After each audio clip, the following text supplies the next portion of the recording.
স্বাগতম জনাইছো আৰু এই মুহূৰ্তত মধ্যপ্ৰাচ্যৰ যুদ্ধৰ শেহতীয়া খবৰ লৈ আহিছো। এইবাৰ আমেৰিকা যুক্তৰাষ্ট্ৰৰ ৰাষ্ট্ৰপতি ডোনাল্ড ট্ৰাম্পক পুনৰ ইৰাণে দেখুৱাইছে শক্তি। এইবাৰ ইৰাণৰ শক্তিত কেৱল মাত্ৰ ট্ৰাম্পেই নহয়, সমগ্ৰ মধ্যপ্ৰাচ্যৰ বহুকেইখন দেশ এতিয়া কঁপি উঠিছে। কাৰণ আমেৰিকা যুক্তৰাষ্ট্ৰৰ ৰাষ্ট্ৰপতি ডোনাল্ড ট্ৰাম্পে ইৰাণক সকীয়নি দিছিল যে হৰমুজ প্ৰণালীক লৈ ট্ৰাম্পে 48 ঘণ্টাৰ সময়সীমা বান্ধি দিছিল। 48 ঘণ্টাৰ ট্ৰাম্পে যি সময়সীমা বান্ধি দিছিল, ট্ৰাম্পৰ সময়সীমাৰ পিছতে এতিয়া সকীয়নিৰ পিছতে ইৰাণে মহাশক্তি প্ৰদৰ্শন কৰি ডিচেলাইনেশ্যন প্লান্টত কৰিছে ভয়ংকৰ আক্ৰমণ। হাহাকাৰ লাগিছে। ছৌদি আৰব সহ এতিয়া কেইবাখনো মধ্যপ্ৰাচ্যৰ দেশত এক প্ৰকাৰ কঁপনি উঠিছে ইৰাণৰ এই ভয়ংকৰ আক্ৰমণৰ পিছতে। সমগ্ৰ বিশ্বৰ বহুকেইখন দেশত এতিয়া খাদ্যৰ খোৱাপানীৰ সংকটে দেখা দিয়াৰ আশংকা বিৰাজ কৰিছে ইৰাণৰ এই আক্ৰমণৰ পিছতে। কি হ'ব এতিয়া পৰৱৰ্তী যি ব্যৱস্থা বা কেনেধৰণে সিদ্ধান্ত গ্ৰহণ কৰিব ডোনাল্ড ট্ৰাম্পৰ তৰফৰ পৰা? লৈছে এই মুহূৰ্তত মধ্যপ্ৰাচ্য যুদ্ধৰ শেহতীয়া খবৰ। হৰমুজ প্ৰণালীক লৈ ট্ৰাম্পৰ 48 ঘণ্টীয়া আল্টিমেটামৰ পিছতে ইৰাণৰ শক্তি প্ৰদৰ্শন। ইৰাণে এতিয়া মধ্যপ্ৰাচ্যত পুনৰ দেখুৱাইছে শক্তি। মহাসাগৰীয় দেশৰ কেইবাটাও প্ৰান্তত, উপসাগৰীয় দেশৰ কেইবাটাও প্ৰান্তত ডিচেলাইনেশ্যন প্লান্টত কৰিছে আক্ৰমণ ইৰাণে। ইৰাণৰ এই আক্ৰমণৰ বাবে বিশ্বত এতিয়া খোৱাপানীৰ সংকটে দেখা দিয়াৰ আশংকা বিৰাজ কৰিছে। কি হ'ব এতিয়া পৰৱৰ্তী অৱস্থা মধ্যপ্ৰাচ্যত? মধ্যপ্ৰাচ্যৰ এই যুদ্ধত খোৱাপানীৰ অভাৱত ভোগা জনতালৈ নামি আহিছে এতিয়া মানৱীয় সংকটো। আমেৰিকাই ইৰাণৰ বিজুলী প্ৰকল্পত আক্ৰমণ কৰা ভাবুকিৰ ভয়াৱহ প্ৰত্যুত্তৰ দিছে ইৰাণে, যাৰ বাবে এতিয়া ভয়ংকৰ এক পৰিস্থিতি বিৰাজ কৰিছে সমগ্ৰ মধ্যপ্ৰাচ্যত। হৰমুজ প্ৰণালীক লৈ ট্ৰাম্পৰ 48 ঘণ্টীয়া আল্টিমেটামৰ পিছতে ইৰাণৰ এই শক্তি। উপসাগৰীয় দেশৰ কেইবাটাও প্ৰান্তত ডিচেলাইনেশ্যন প্লান্টত ইৰাণৰ শক্তি প্ৰদৰ্শন। ক্ৰমাৎ এতিয়া ভয়াৱহ হৈ পৰিছে মধ্যপ্ৰাচ্যৰ পৰিৱেশ। মধ্যপ্ৰাচ্যত আমেৰিকা, ইজৰাইল আৰু ইৰাণৰ মাজত আক্ৰমণ প্ৰত্যাক্ৰমণ অব্যাহত আছে।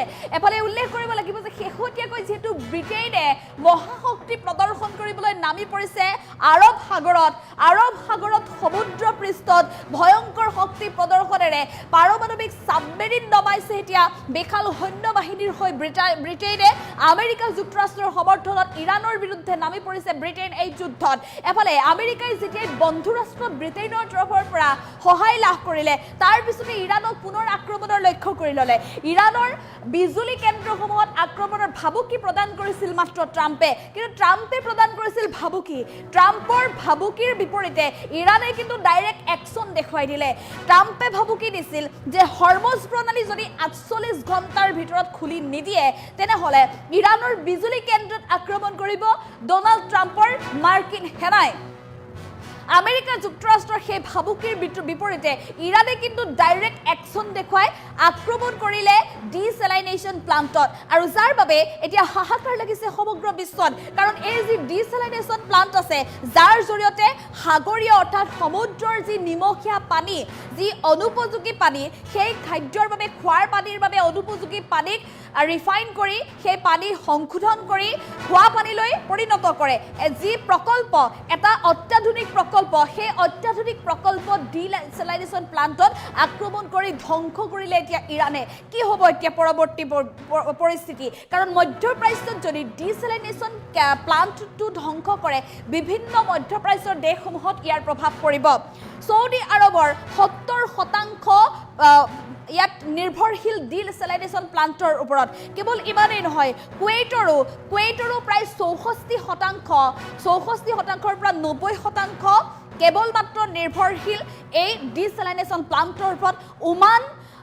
ওমানৰ পৰা আৰম্ভ কৰি অন্যান্য মধ্যপ্ৰাচ্যৰ বহুকেইখন দেশৰো প্ৰায় 90% দেশে আচলতে এই ডিচেলাইনেশ্যন প্লান্টৰ ওপৰত নিৰ্ভৰশীল। গতিকে তেনে অৱস্থাত এই ইৰাণৰ যি ডিচেলাইনেশ্যন প্লান্টত আক্ৰমণ, সেই আক্ৰমণে মানৱীয় সংকটৰ সৃষ্টি কৰিছে এতিয়া মধ্যপ্ৰাচ্যত।